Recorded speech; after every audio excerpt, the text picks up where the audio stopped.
Ahojte, rada by som vám predstavila aspoň zo pár stromov a ich účinky v gemoterapii.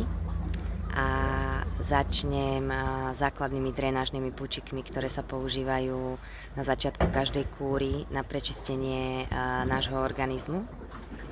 A pomáhajú nám detoxikovať telo od všetkých odpadných látok, čistia močový systém, krv, slezinu, pečeň, pomáhajú aj s lymfou a potom už špecificky každý má svoje účinky. Patria medzi ne dub, búk, breza a borievka a poviem pár slov ku každému. Dub je strom, ktorý nám poskytuje silu, prináša silu, múdrosť, stabilitu, pôsobí na fyzickej úrovni, pôsobí na systém nadladvinky a pohlavné hormóny, čiže všetky pomáhajú aj pri alergiách a oslabenej imunite, rovnako teda aj dub. A je špecificky zameraný na tie pohlavné hormóny, hlavne u mužov, ale aj u žien, čiže aj pri nejakých vaginálnych výtokoch, pri impotencii, zvyšuje libido, pôsobí ako afrodiziakum a pomáha nám teda nájsť takú stabilitu a silu. Búk nám pomáha stanovovať si láskavo, ale rázne svoje hranice.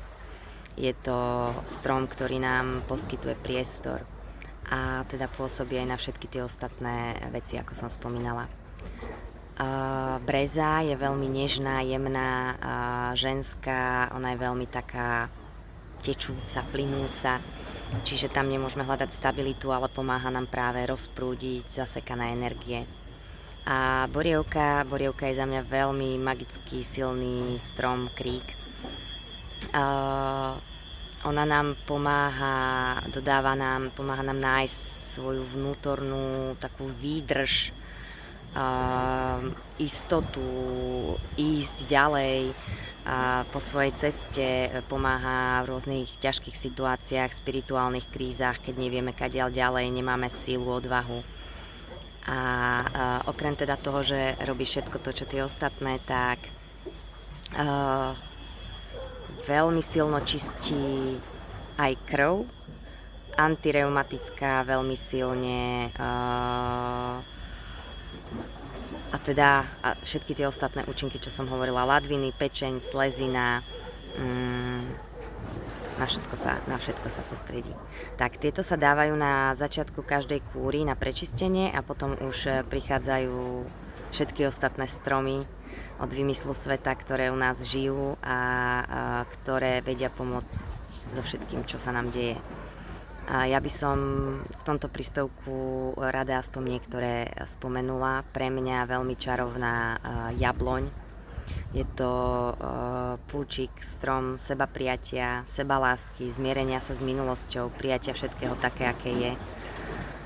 A za mňa je to strom, ktorý odporúčam každému na začiatku svojej cesty, pretože za mňa odtiaľ sa vieme pohnúť, keď príjmeme seba úplne z iného miesta. Je veľmi harmonizačná, harmonizuje pohlavné hormóny, harmonizuje imunitu, čiže aj pri oslabenej, aj pri prestrelenej, čiže pri alergiách, harmonizuje nervový systém, pomáha pri depresiách, úzkostiach, pomáha pri odvykaní na závislosti, od závislosti, tráviaci systém, čiže pri, dajme tomu, hnačkách, pri zápaloch čriev, je harmonizačná, harmonizuje celé naše telo, metabolizmus, tak jabloň je pre mňa naozaj topka. Ďalej by som spomenula jaseň. Jaseň je najsilnejší antivirotický púčik a pre mňa sú veľmi krásne v takom spojení s tou jabloňou, ja ich mám veľmi rada aj spolu. Pre mňa je jaseň nositeľom Kristovho vedomia, čistej lásky. To je láska. A tiež pomáha pri problémoch s pohybovým aparátom.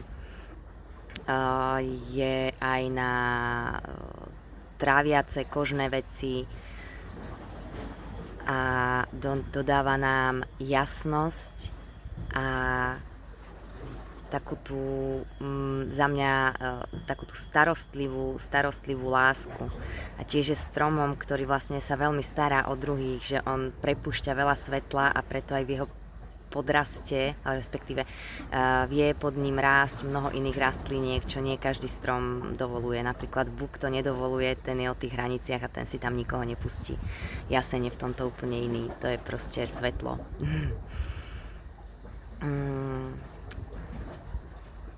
Ďalej máme tam malinu. Malina je najsilnejší ženský púčik. Pomáha pri všetkých proste problémoch, ktoré ženy môžu mať, od tých psychických až po tie, ktoré sa už prejavujú na tele. Čiže či je to na pohlavných orgánoch, na prsiach, od nejakých císt, myomov až po zhubné nádory, vie nám s tým pomôcť. Ostružina tiež funguje na tieto ženské veci, zároveň nie je špecificky len na ne, ale je veľmi, nazýva sa aj Hildegarda z Bingenu ju volala, že má v sebe zelenú silu viriditas, čiže ona v nás naozaj prebúdza takú tú živosť. Pomáha prebúdzať naše kostné bunky, osteoblasty, čiže tvoriť nové kostné a klbné tkanivá, celkovo zrýchľuje, podporuje metabolizmus. No, toto vám musím ukázať. To sú nádherné vysoké hory, nad 2000 zasnežené a zároveň som tu pri mori, som na Kréte. No a budem pokračovať, možno vám to nechám takto. Borovica. Borovica je veľmi, veľmi silná, pomáha nám hlavne pri pohybovom aparáte, pri problémoch hlavne s chrbticou. Nie je náhoda, že jej anglický názov je pine. Spine je chrbtica. A pomáha nám hlavne pri bolestiach, problémoch s chrbticou, s krížami. A okrem toho celkovo tiež zvyšuje, podporuje metabolizmus, je veľmi taká povzbudivá. Ďalej jedla nám veľmi pomáha pri budovaní nových kostných tkaní, pri zlomeninách, hlavne pri zlomeninách je jedla veľmi dobrá. Jelša je na všetky akutné zápaly, čiže od nachladnutia po čokoľvek si vieme predstaviť pod akutným zápalom jelša. Lieska, nádherný stromček, alebo krík. Lieska nám prináša radosť. Veľmi sa spája aj s bytostiami prírody, kedysi sa z nej vyrábali vraj zázračné, čarovné, magické paličky. A veľmi nás spája s týmto svetom. A aj borovica ja veľmi cítim, že prináša radosť do života. A lieska upokojuje našu myseľ, používa sa hlavne, alebo aj pri overthinkingu, keď nadmerne premýšľame, nevieme sa v tom zastaviť, môžeme mať z toho až úzkosti, tak na tieto úzkosti je veľmi dobrá a zároveň vytvára ochrannú vrstvičku na našom čreve, čím ho chráni. A tým nám pomáha tvoriť viacej melatonínu. Tým pádom my lepšie spíme, inak premýšľame a je nám lepšie. A používa sa na všetky chronické zápaly, je veľmi dobrá ako drenáž plúc pri všetkých chronických problémoch, čistí chronický kašel a lieska. Premýšľam, čo som vám ešte nepovedala. Je ich tam veľa a idem úplne z brucha, z hlavy, čo ma napadne.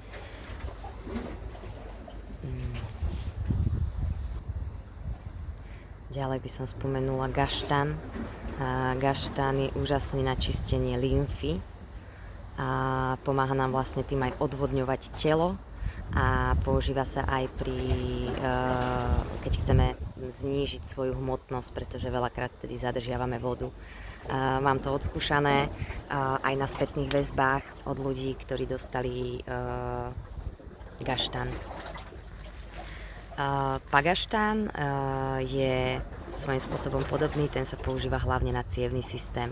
Čiže či už sú to opuchnuté nohy alebo čokoľvek ďalšie, gaštan, pagaštán, úžasná kombinácia. Javor. Javor je nádherný na nervový systém, napríklad po porážkach. Jednak nám pomáha znovu vytvárať stratené spojenia a ja ho veľmi vnímam aj ako strom, ktorý nám pomáha vlastne vytvárať nové synapsie, alebo teda už otvárať tie, ktoré sme dlho nepoužívali, aby sme začali premýšľať inak. Čiže pre mňa je to úžasný taký transformačný strom, keď cítime, že potrebujeme zmenu na tej mentálnej úrovni, že sme niekde zasekaní vo svojich vzorcoch, tak na túto zmenu myslenia a zároveň teda aj pri obrnách, pri nejakých problémoch s nervami kdekoľvek v tele, pomáha nám to revitalizovať. Rúža. Rúža je úžasná pri ORL, hlavne u detí, ale aj u dospelých. Čiže čokoľvek, čo sa týka nachladnutia uší, hrdlo, nos, keď máme zapchatý a všetky tieto veci, veľmi krásne funguje naozaj aj u detí. Ideálne sa vždy kombinujú viaceré, ale aj samotná dokáže krásne zázraky. A zároveň pre mňa je spojená aj s Máriou Magdalénou. A vinná réva tiež sa používa vlastne v kombinácii rúža, vinná réva a dá sa použiť jaseň, alebo podľa toho, o čo konkrétne ide pri týchto ORL nachladnutiach, problémoch. A vinná réva je úžasná aj na artrotické veci, na teda všetko, čo sa týka pohybového aparátu, čo sa týka trávenia.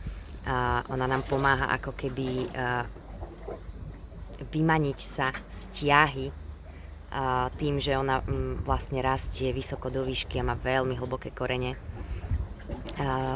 Tak pomáha nám vlastne prekonať ťahu nášho tela alebo našich starostí a rásť hore.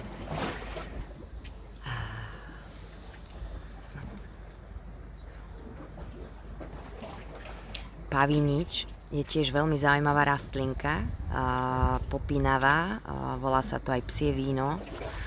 A ten nám pomáha, mne sa veľmi páči aj ten názov, Pavinič. A on nám pomáha, za mňa pomáha nám vlastne sa zbaviť alebo pochopiť, pustiť nejaké viny, ktoré v sebe máme. Častokrát sa nám ukladajú do kĺbov, keď máme problémy, bolesti, artrotické zmeny, hlavne na malých kĺboch, tak pavinič je na to úžasný. Rovnako pri rekonvalescencii po nejakých traumách, zraneniach, šliach a väzov je pavinič vynikajúci. Ja som myslím si, že s veľmi pekným úspechom vlastne môjmu ocinovi po zlomenine nasadila Gema, dostal aj pavinič, pretože tam boli aj menšie kĺby, boli tam aj veľké, takže dostal borovicu, dostal jedlu a vinnú révu, niečo proti zápalu, jaseň, takže veľmi, veľmi to pomohlo. Takmer by som zabudla na rýbezlu, rýbezla čierna, sa volá aj kráľovná medzi pučikmi. A k rybezle by som asi v skratke povedala, že je úplne na všetko. Podporuje všetky ostatné pučiky a je to naozaj, že najvšestrannejší pučik, používa sa veľmi krásne pri akutných alergiách, napríklad keď vás štipne osa včela. Mám to odskúšané, že naozaj do niekoľkých minút mi odpuchla pusa, keď ma štipla osa do pusy. Takže to je krásny stromček, alebo túto gemotinktorku mať doma na akékoľvek akutné stavy, ktoré sa udejú. Je úplne jedno, čo to je, od nachladnutia, bolesti hlavy alebo proste čohokoľvek, všetky tieto akutné veci, ale ona naozaj pomáha so všetkým, aj pri chronických, či už sú to reumatické, ona vlastne zasahuje všetky systémy nášho tela. Ešte by som spomenula bazu. Baza je je najsilnejšia proti bolesti. Čiže pri akýchkoľvek bolestivých stavoch, či ide o migrénu, o bolestivú menštruáciu, o bolesť pri artróze alebo po zlomenine, je úplne jedno, baza veľmi rýchlo a naozaj krásne funguje. A zároveň je to strom, ktorý nám pomáha vidieť veci nielen buď alebo, nielen dobré a zlé, nielen biele a čierne, ale vo všetkých farbách, že nie sú len väčšinou dve možnosti, ale je ich veľa a my sa často zameriame len na jednu a potom nevidíme tie ostatné. Ešte spomeniem hloch a orgován, ktoré sú srdiečkové pučiky. Hloch je veľmi harmonizačný, je to tiež taká láska, je pri úzkostiach, alebo pri nejakých problémoch so srdiečkom, s krvným tlakom. A tam sa dá potom použiť aj svída krvavá, drieň krvavý po slovensky. A orgován je tiež púčik, krík, ktorý sa používa na reguláciu srdiečka, či už preventívne, či už máme bolesti. Ja keď som cítila, že moje srdiečko sa vôbec necíti dobre, že bolo zlomené emočne, tak mi veľmi pomohol, pretože to prechádzalo až do fyzických bolestí a veľmi mi vtedy orgován pomohol, aj hloch. A ešte som chcela spomenúť lípu. Lípa je ako objatie od maminky. Je to proste objatie pre naše vnútorné dieťa, pre našu dušu. Je tiež veľmi upokojujúca, harmonizačná a používa sa, je veľmi výborná, je to najsilnejšie antidepresívum z gemotinktúr. Upokojuje, používa sa na spanie, je veľmi dobrá, keď má človek problémy so spaním. A zároveň je protizápalová, funguje na všetkých našich systémoch, veľmi ako keby hlavne na slízniciach, čiže na vnútornom prostredí nášho tela, harmonizačne a ochranne, čiže používaj sa rovnako ako napríklad rúža, jabloň, jaseň pri rôznych zápalových stavoch a disharmóniách, ale teda veľmi silné antidepresívum na spanie a objatie duše. No, myslím, že stačí. Nespomenula som všetky a účinkov je naozaj veľa. Je to úžasná medicína, stále sa skúmajú nové stromy a zisťujú sa nové účinky. Sú o tom nádherné knihy, vedecké štúdie, nie je to vymyslené, je to naozaj potvrdené a zo skúseností mojich a zo spätných väzieb teda môžem potvrdiť, že naozaj to nádherne funguje. Účinkov je oveľa viac, ako som povedala, sú to tie, ktoré mi zrovna napadli. A veľmi tešiť, ak budete mať nejaké otázky, tak kľudne sem.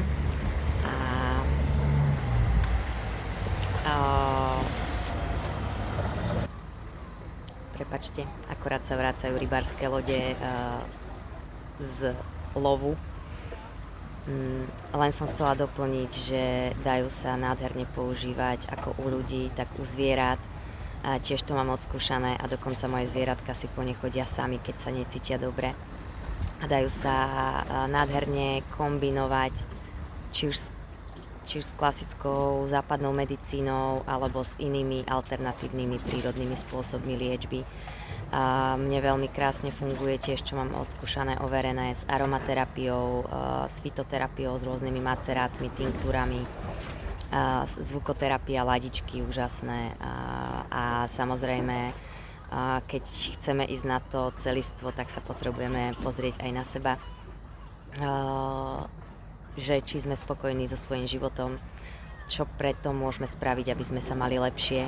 A určite odporúčam, je to veľmi dôležité dodržiavať pitný režim, kvalitný spánok a pohyb a ideálne pobyt v prírode a v tichu, aby sme počuli odpovede z nášho vnútra, ktoré tam vždy sú. Prajem vám krásny čas a teším sa na ďalšie zdieľanie.